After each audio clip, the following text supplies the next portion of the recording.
बिस्मिल्लाहिर्रहमानिर्रहीम। अस्सलाम वालेकुम। एक नई रेसिपी के साथ आपको वेलकम करते हैं। आज हम आपके साथ शादियों में बनने वाले स्टीम रोस्ट की रेसिपी शेयर कर रहे हैं। चिकन स्टीम रोस्ट बनाएंगे जो घर के मसालों से और आसानी के साथ बनकर तैयार हो जाएगा। बहुत ज़्यादा मसालों का इस्तेमाल नहीं करेंगे, लेकिन इसका टेस्ट और टेक्सचर बिल्कुल परफेक्ट होगा और वैसा ही होगा जो आप शादियों में खाते हैं। आप हमारे चैनल पर नए हैं तो ये रेसिपी देखते हुए हमारे चैनल को ज़रूर सब्सक्राइब कर दें।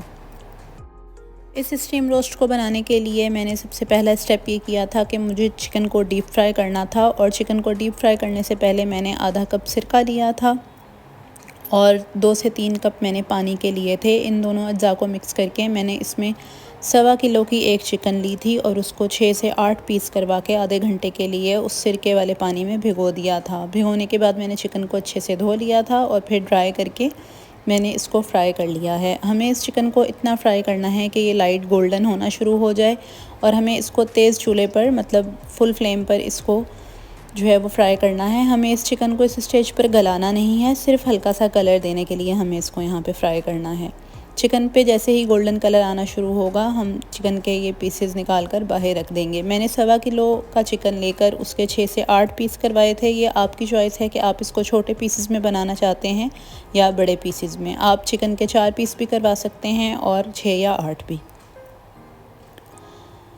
ये तमाम चिकन के पीसेस इसी तरह से फ्राई कर लेंगे और फ्राई करके इसको ठंडा करने के लिए रख देंगे। बहुत कम अज्जा से बन जाने वाली ऑथेंटिक रोस्ट की रेसिपी है। आप इस रेसिपी को देखते हुए हमें यूट्यूब पे, इंस्टाग्राम पे और फेसबुक पर फॉलो कर लें। आप देख सकते हैं चिकन को फ्राई करके मैंने निकाल लिया है। अब हम इसको ठंडा होने के लिए साइड पर रख देंगे और इतनी देर हम एक मैरिनेशन तैयार कर लेंगे। यहाँ मैंने 2 खाने के चम्मच थिक योगर्ट के लिए थे, यानी इस योगर्ट में पानी की मिकदार बहुत कम थी। अगर आपके पास थिक योगर्ट मौजूद नहीं है तो आप थोड़ी देर के लिए किसी छन्ने या कपड़े में डालकर दही को उसको छान सकते हैं। जब उसका सारा पानी निकल जाए तो फिर आप वो दही इस्तेमाल कर लें। यहाँ मैंने 2 खाने के चम्मच थिक योगर्ट के इस्तेमाल किए हैं और उसको अच्छे तरीके से मैंने फेंट लिया है। अब यहाँ मैंने 1 खाने का चम्मच लहसुन का पेस्ट शामिल किया है। इसमें मैंने अदरक के पेस्ट का इस्तेमाल नहीं किया, सिर्फ लहसुन का पेस्ट शामिल किया है। 1 लीमू लिया था दरमियाने साइज़ का, उसका मैंने रस निकाल लिया, वो इसमें शामिल कर दिया है।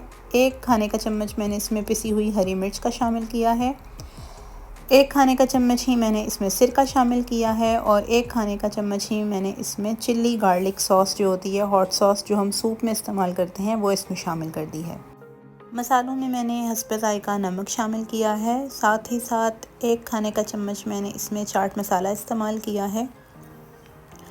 1 खाने का चम्मच भर के या 1 खाने के चम्मच से थोड़ी सी ज़्यादा मैंने इसमें लाल मिर्च इस्तेमाल की है। लाल मिर्चों को हमने थोड़ा सा ज़्यादा रखना है ताकि अच्छा चटपटा सा फ्लेवर इसमें आ जाए। साथ ही साथ इसमें 1 खाने का चम्मच मैंने पिसा हुआ धनिया शामिल किया है। 1 खाने का चम्मच भर के मैंने इसमें काली मिर्च शामिल की है और 1 खाने का चम्मच पिसा हुआ गरम मसाला इसमें शामिल कर दिया है। 1 चाय का चम्मच लेवल करके मैंने इसमें हल्दी का शामिल किया है और 1 चाय का चम्मच लेवल करके ही मैंने इसमें कश्मीरी लाल मिर्च का शामिल किया है। इन दोनों चीज़ों को मैंने इसके कलर को बेहतर बनाने के लिए इस्तेमाल किया है, लेकिन हल्दी इसके फ्लेवर को भी इन्हेंस करेगी और कलर भी इससे अच्छा आएगा। कश्मीरी मिर्च ऑप्शनल है, आप इस्तेमाल करना चाहते हैं तो करें, वरना आप इसको स्किप भी कर सकते हैं। इन तमाम अज्जा के साथ अच्छी तरह इसको मिक्स करेंगे और एक पेस्ट बना लेंगे।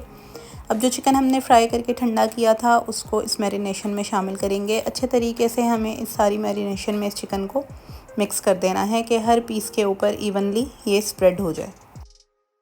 अब हमें इस चिकन को मैरिनेशन के लिए रख देना है तकरीबन 4 से 6 घंटे के लिए। आप चाहें तो इसको ओवरनाइट भी फ्रिज में रख सकते हैं, मतलब 1 दिन पहले आप मसाला लगा लें और फिर नेक्स्ट डे आप इसको कुकिंग का प्रोसेस कर लें तो आपका काम भी आसान हो जाएगा। चिकन को स्टीम करने के लिए मैंने एक पतीली ली है और उसमें 1 लीमू के छिलके शामिल किए हैं। ये वही लीमू है जिसका रस मैंने चिकन की मैरिनेशन में इस्तेमाल किया था। 1 टुकड़ा मैंने दालचीनी का लिया है और 2 बादियान का फूल लिए थे, उनको भी तोड़ के मैंने इसमें शामिल कर दिया है। साथ ही साथ 2 से 3 छोटी इलायची ली थी, उसको भी खोलकर हल्का सा मैंने इसमें शामिल कर दिया। साथ ही 2 कप पानी इसमें शामिल किया है, मतलब हमें पानी इतना रखना है कि ये स्टीमर जो जाली हमने इसमें रखी है इससे नीचे रहना चाहिए पानी। तो 2 कप पानी काफ़ी होता है इसको पकाने के लिए। मैंने इसके ऊपर बटर पेपर को प्लेस कर दिया है और इसमें मैंने सुराख कर दिए हैं। हमें इसमें काफ़ी सारे सुराख कर देने हैं ताकि जो एक्स्ट्रा पानी है, स्टीम के दौरान जो पानी निकलेगा वो पानी इसमें से नीचे जाता जाए और यहाँ पे हमारा जो स्टीम रोस्ट है वो बिल्कुल ड्राई बने, उसमें बहुत ज़्यादा मॉइस्चर या मसाला रह ना जाए। इस तरीके से सारे बटर पेपर में हम होल्स कर देंगे और फिर इसके ऊपर अपना जो हमने मैरिनेशन की थी चिकन की, वो चिकन इसके ऊपर अच्छे से फैला के रख देंगे। चिकन इसके ऊपर रख देने के बाद इसको बटर पेपर से ही कवर कर देंगे और फिर बिल्कुल दम वाली आंच, स्लो आंच पर इसको 40 से 50 मिनट के लिए पकने के लिए रख देंगे। बिल्कुल हल्की आंच पर ये पकता रहेगा और 40 से 50 मिनट में बिल्कुल परफेक्ट हमारा ये रोस्ट बनकर तैयार हो जाएगा। चिकन को ढककर स्टीम करने से पहले मैंने इसके ऊपर तिल छिड़क दिए थे। ये भी आप अपनी ज़रूरत के मुताबिक इस पर छिड़क सकते हैं। मैंने 1 से 2 खाने के चम्मच इसके ऊपर तिल लिए थे और इसके ऊपर छिड़क दिए थे। चिकन को मैंने बटर पेपर से कवर कर दिया और फिर 40 से 50 मिनट के लिए इसको मैंने दम वाली आंच पर पकने के लिए रख दिया था। मैंने इसके ढक्कन को बाद में कपड़ा लगाकर कवर कर दिया था ताकि स्टीम बाहर ना निकले। 40 से 50 मिनट के बाद आप देख सकते हैं कि ये स्टीम रोस्ट बनकर बिल्कुल तैयार है और ये इतनी अच्छी तरह गला था कि मुझे बहुत एहतियात से इसको उठाना पड़ा। इतनी अच्छी तरह ये थोड़ी सी देर में गलकर तैयार हो गया था कि हाथ लगाने से ही इसका जो गोश्त है वो हड्डी से अलहदा हो रहा था। सर्विंग प्लेट पर निकालने के बाद आप इसको अपनी फेवरेट डिप्स के साथ, दही के रायते के साथ और नान के साथ सर्व कर सकते हैं। इंतहाई मज़े का ये चिकन बनकर तैयार हुआ था। आप इस रेसिपी को एक दफ़ा ज़रूर ट्राई करें और हमें अपने फ़ीडबैक से आगाह करें। अल्लाह ताला हमारे और आपके रिज़्क़ में बरकत अता फ़रमाए। एक नई रेसिपी के साथ फिर मिलेंगे, तब तक के लिए अल्लाह हाफ़िज़।